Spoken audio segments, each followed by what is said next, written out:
في شاب في القاهرة حوالي 13 سنة كده، حصلت له حادثة وجاله شلل رباعي، يعني من رقبته وتحت مفيش. الشاب ده بقى مفروض ان هو يعني يقول لهم اقتلون لانه مش هيخف، خلاص شلل رباعي بقية العمر لغاية ما يموت، اتقطع الحبل الشوكي وخلصنا انتهينا يعني، لا ايديه ولا رجليه. تعالوا اتفرجوا على الشاب ده.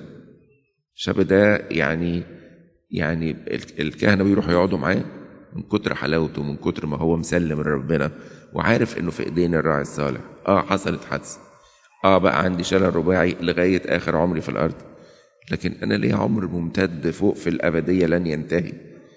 فبيحب المسيح جدا، عاشق ليسوع، مسلم له حياته وقوي جدا وفرحان.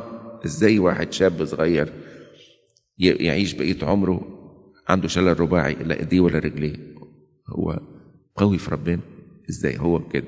لما الامر يتحط في ايد الراعي الصالح كل واحد مش بيطلع من مشكلته. احنا بقى عايزين ايه؟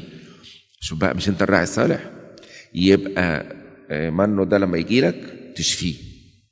فدي دماغنا الخربانه، متاسف يعني.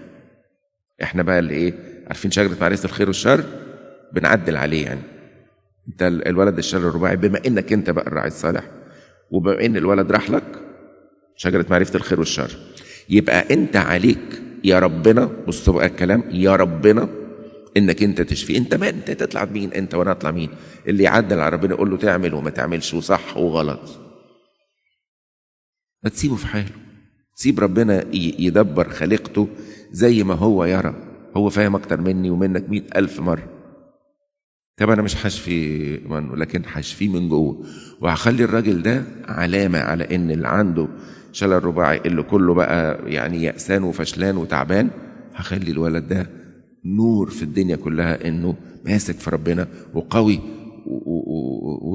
وشديد ومش مهزوم.